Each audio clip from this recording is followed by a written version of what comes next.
जिसे मेरे सामने खड़ा किया है स्वामी, वो तो इतना कुरूप है कि मुझे उससे घृणा होती है। मुझे भय लगता है उसे देखकर। और आप कहते हैं कि सती का विवाह उससे कर दूं? नहीं स्वामी, कदापि नहीं। मैं अपनी पुत्री को यह श्राप नहीं दे सकती, कदापि नहीं। प्रजापति, क्षमा कीजिए प्रजापति, किंतु ऋषि अंगिरा अत्यंत क्रोधित है। उन्होंने अतिशीघ्र आपको स्मरण किया है। कभी कभी श्राप भी वरदान के रूप में आता है। हमारे समक्ष और कोई विकल्प नहीं है प्रसूति। आप अपने मन को समझा लीजिए।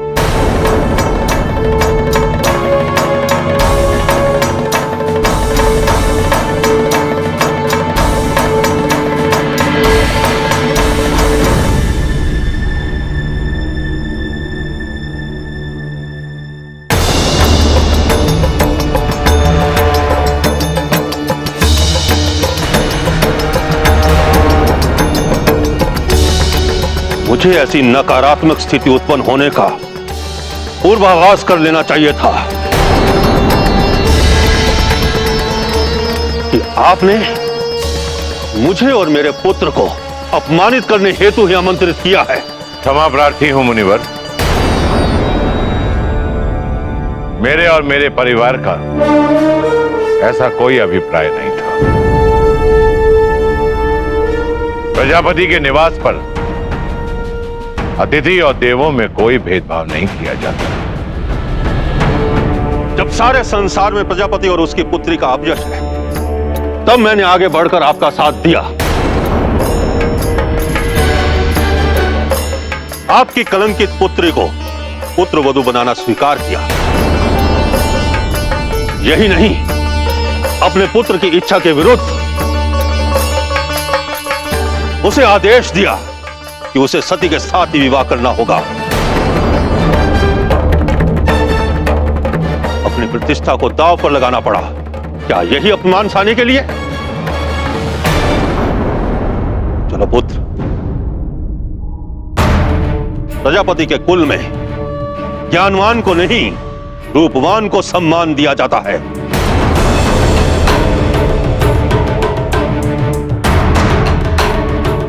चलो। शांत हो जाए मुनिवर, शांत हो जाए।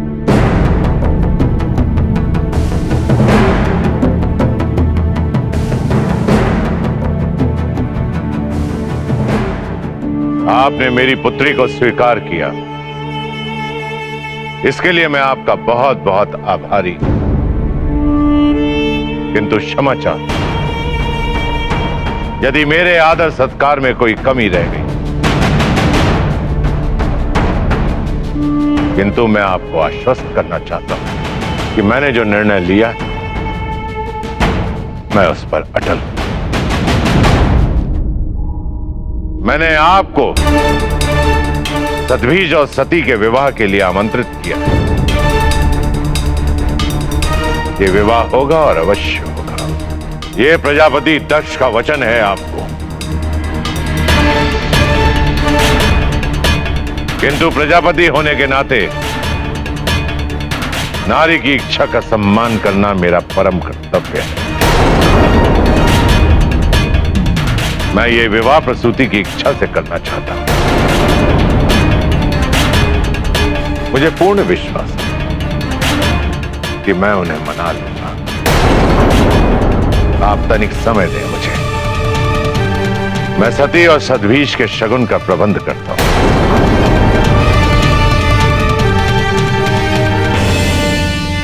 भृगु ऋषि, आप अतिथि का ध्यान रखें।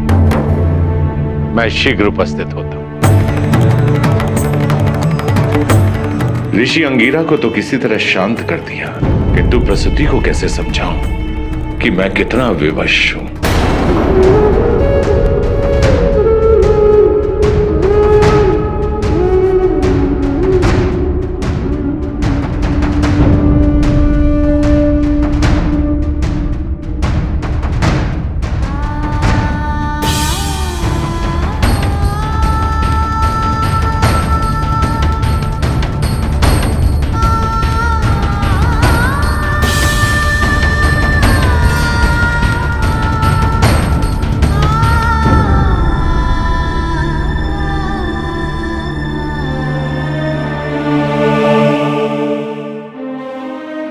समय हो गया ना, चले?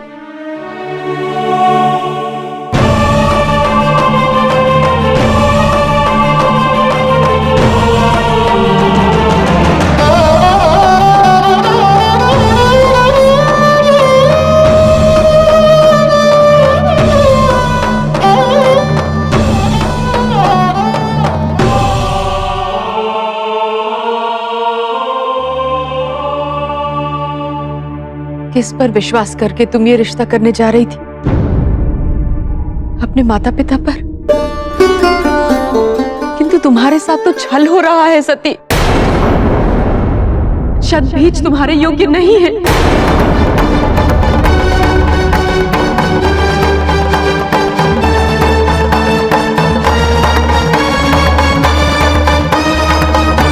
वो इतना कुरूप है, इतना भयानक है कि तुम उससे विवाह तो क्या, तुम उसकी तरफ देख भी नहीं पाओगी।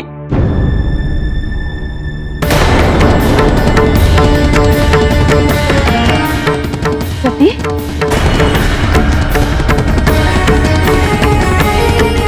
तुम सुन रही हो ना मैं क्या कह रही हूं?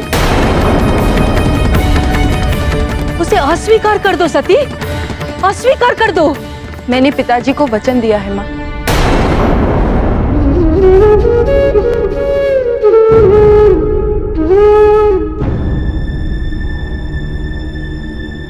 यदि ये बात है तो मैं प्रसूति, स्वयंभू मनु की पुत्री, तुम्हें इस वचन से मुक्त करती हूं।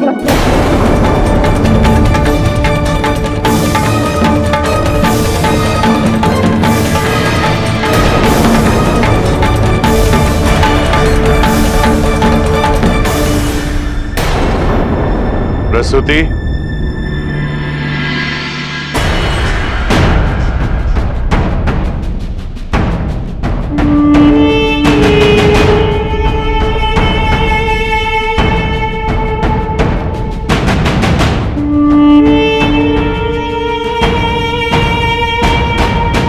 सती मेरी ज्ञानी पुत्री है।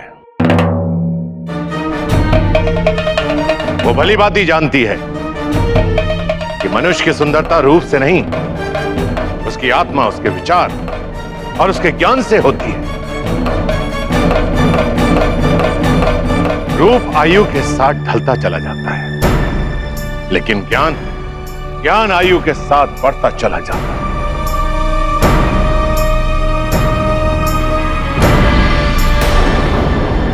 अपने अहंकार की तुष्टि के लिए आप और कितना तर्क करेंगे स्वामी? अपनी सारी पुत्रियों का विवाह तो आपने ऐसे किया मानो कोई बोझ था। मैंने सब देखा, सब सुना, किंतु कुछ नहीं कहा स्वामी, क्योंकि मैं समझती थी कि 60 पुत्रियों के पिता और क्या करते। किंतु सती,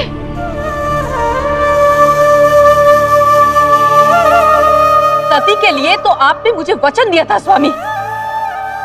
सतभीष को सती के लिए आयोग घोषित करने का कारण क्या है?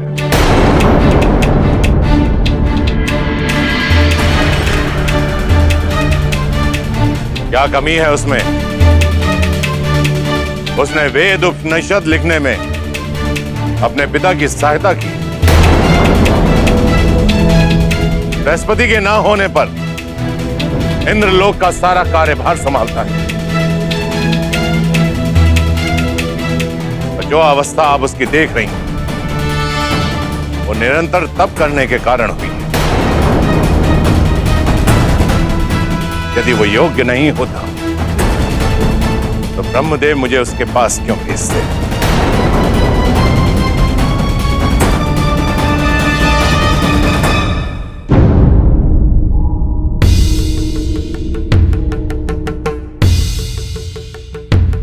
ये मां का हृदय है, प्रजापति के तर्क से पिघलने वाला नहीं है ये। मैं भली भांति जानती हूं मेरे संतान के लिए क्या भला है और क्या बुरा।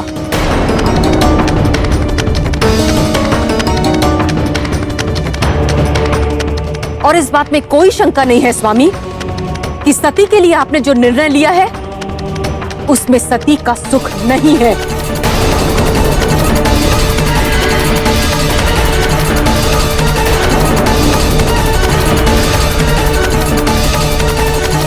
ये सती के भावी जीवन का प्रश्न है और इसका निर्णय सती लेगी। सती जो भी निर्णय लेगी उस निर्णय के लिए हम दोनों प्रतिबद्ध रहेंगे।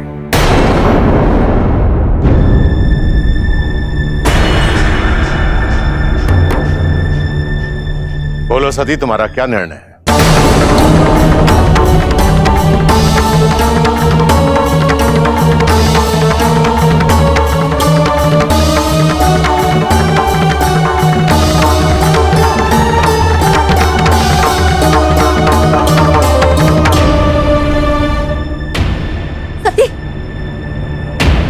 सती,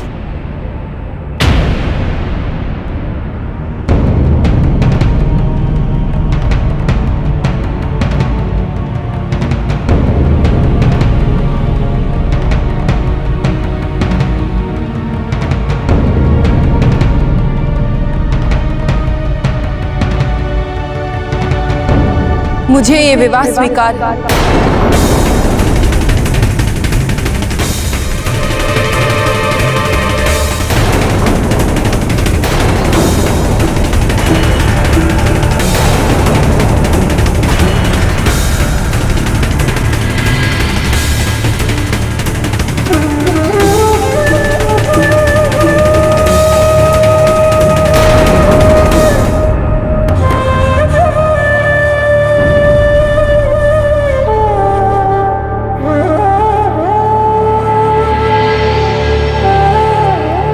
ऐसा क्यों कर रही हो सती? अपने पिता के अहंकार की तृप्ति के लिए तुम अपना बलिदान क्यों दे रही हो? क्यों? प्रजापति दक्ष की पुत्री का निर्णय सुन लिया ना? अब आप अपना दायित्व निभाइए। चलिए वर और संधि का स्वागत सत्कार करते। चलिए। कदापि नहीं।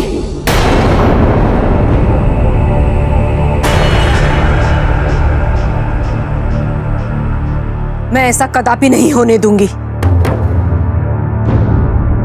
मैं इसी क्षण अन्न और जल त्याग करती हूँ।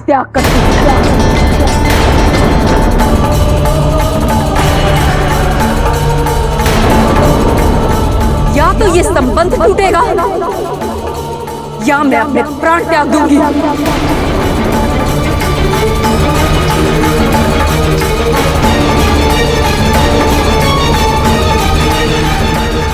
ये स्वयंभू मनु की पुत्री प्रसूति का प्रण है स्वामी।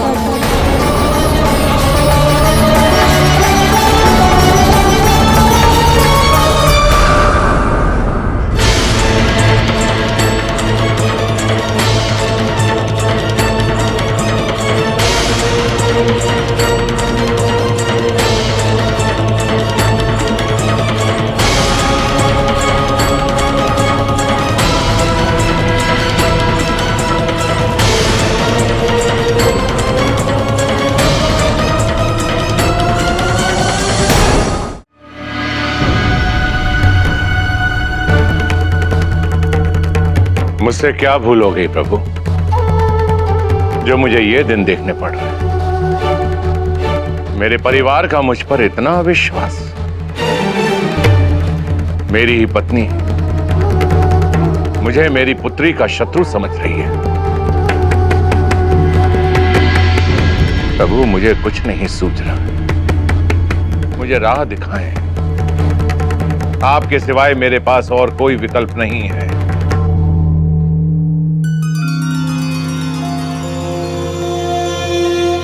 तुम सब सतबीश की कुरूपता को लेकर व्याकुल हो।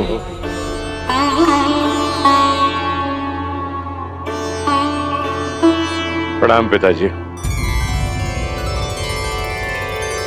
किंतु सतबीश के चयन पर प्रश्न उठाकर तुम सब मेरी मंशा पर प्रश्न उठा रहे हो। मैंने सती का हित सोचकर ही सतविष का चयन किया है। यदि उसकी कुरूपता असहमति का कारण है तो उसे रूपवान बनाने का उपाय है मेरे पास।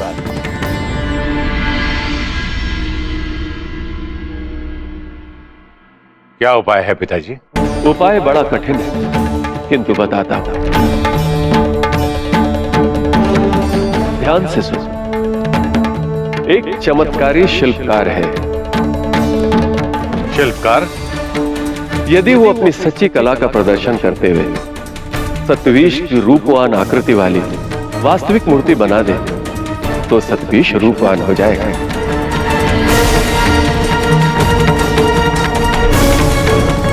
लेकिन इसमें कठिनाई क्या है पिताजी? कठिनाई केवल इस कार्य के लिए उसे मनाने भर की है दक्ष।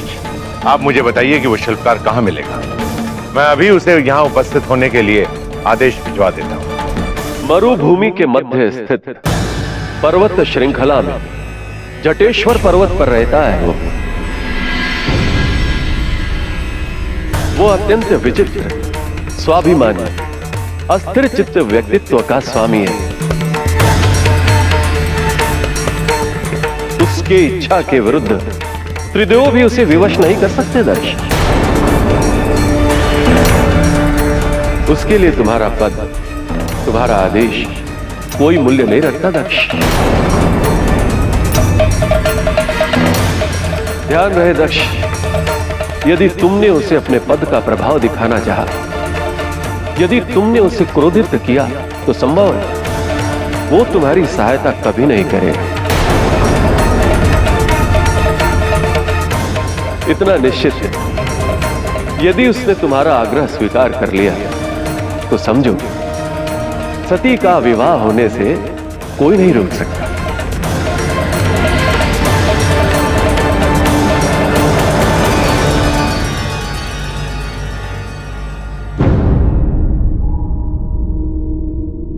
अब तो आपकी चिंता दूर हुई।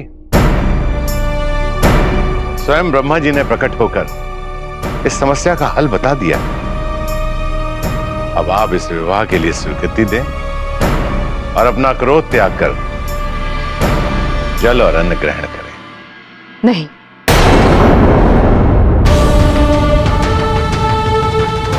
जब तक शतभिष रूपवान नहीं बन जाता मैं इस विवाह के लिए स्वीकृति नहीं दूंगी, और ना ही अन्न और जल ग्रहण करूंगी।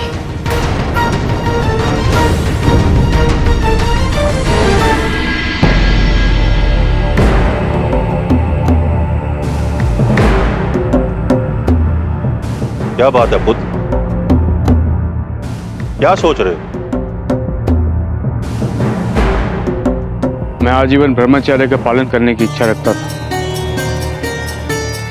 ज्ञान के समुद्र में और गहरा उतरना चाहता था, किंतु आपने मुझसे कहा कि सती मेरे अंदर के सौंदर्य को पहचानेगी, इसका सम्मान करेगी। इसलिए मैंने विवाह के लिए अपनी स्वीकृति दी। परंतु यहां आने पर जो अनुभूति हुई उसके पश्चात ये लगता है कि मैंने बड़ी भूल की। अब हम यहां क्यों रुके हैं? हमें वापस चलना चाहिए। दक्ष ने मुझे वचन दिया था कि तुम्हारा और सती का विवाह संपन्न होने पर वो मुझे प्रजापति पद के आधे अधिकार और शक्तियां दे देंगे। उन्हें मैं लिए बिना यहां से हिलने वाला नहीं, और वो इस विवाह के संपन्न हुए बिना संभव नहीं।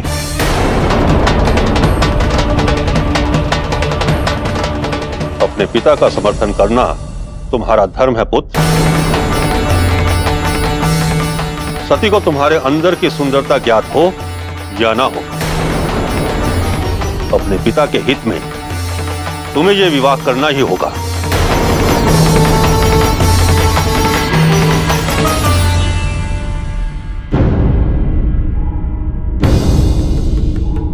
शगुन का प्रबंध हो गया प्रजापति? नहीं, परंतु मैं आपको एक ऐसी सूचना देने जा रहा हूं जिसे सुनने के पश्चात आप प्रफुल्लित हो उठेंगे। अब मुझे और कुछ नहीं सुनना।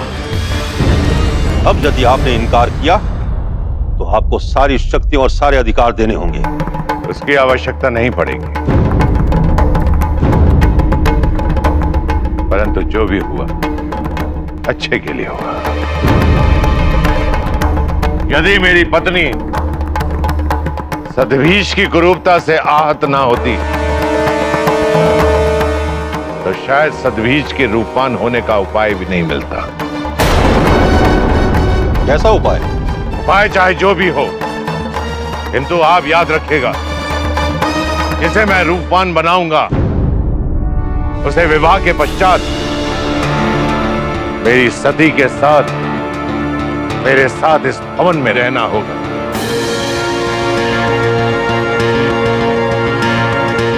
कृपया मुझे उपाय बताने का कष्ट करें। उपाय है शिल्पकार जटा। जटा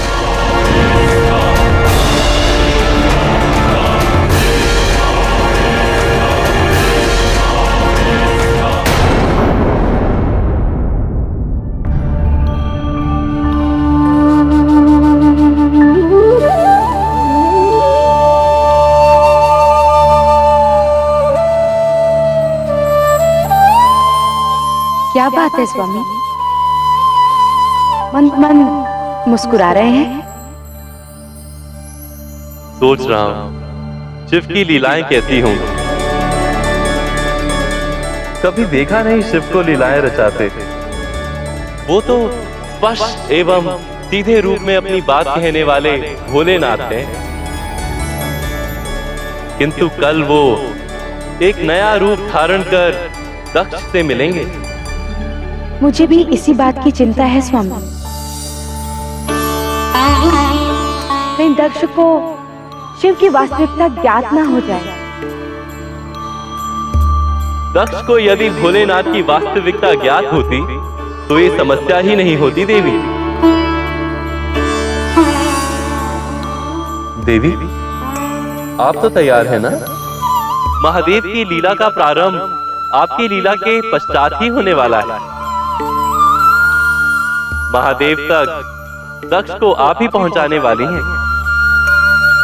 जी, मुझे ज्ञात है कि मुझे क्या करना है।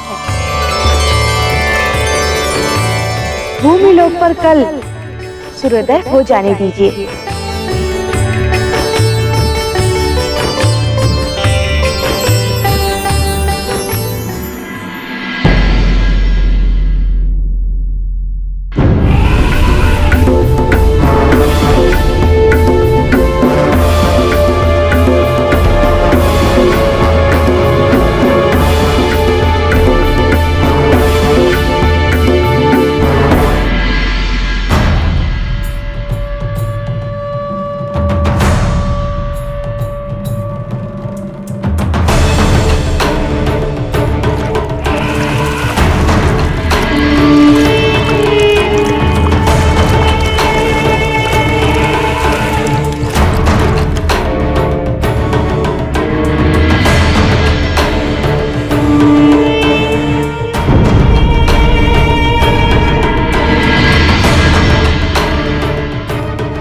निवर,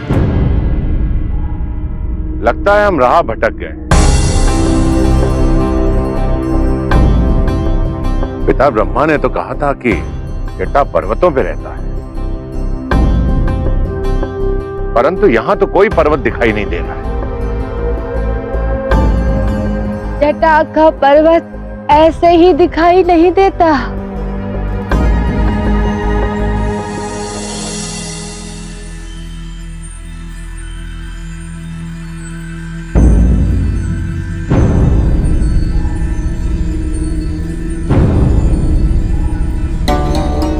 हाथी की सवारी करोगे तो जटा को कैसे पाओगे?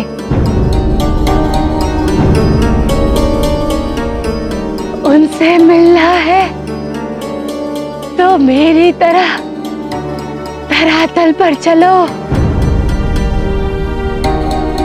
नीचे उतरो। क्या तुम जटा को जानती हो?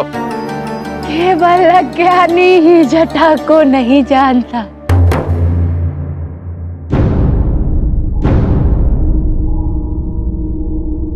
वो देखो,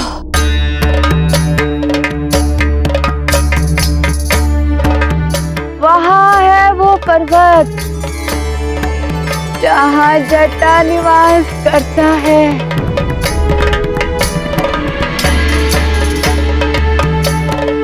कहाँ है पर्वत? वो तो है इतना विशाल,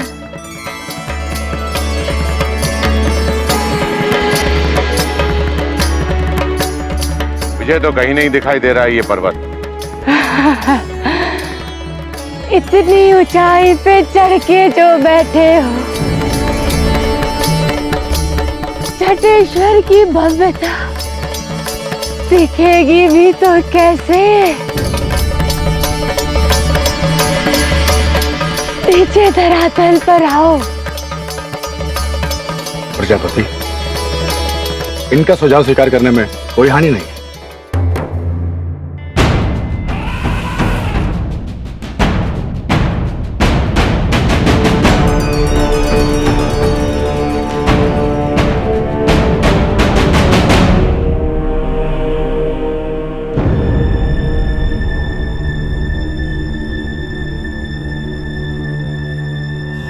अपनी चरण पादुकाएं उतारो।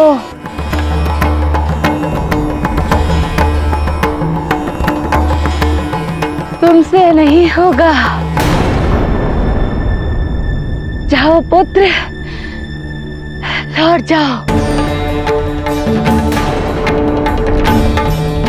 जटेश्वर से मिलने का सौभाग्य तुम्हें प्राप्त नहीं होगा।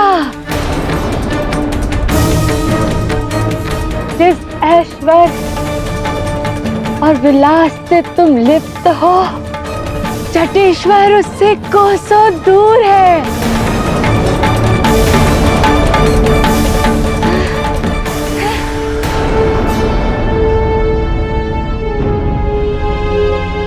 चलो बेटी। ठहरिए।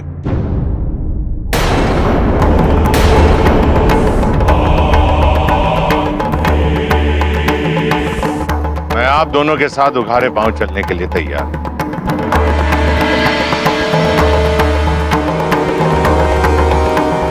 केवल तुम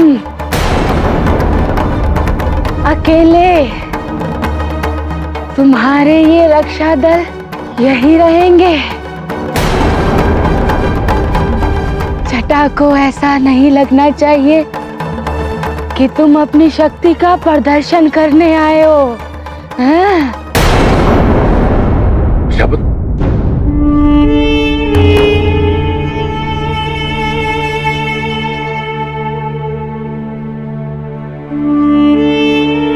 ठीक है, मैं आपके साथ अकेले चलने के लिए तैयार हूं।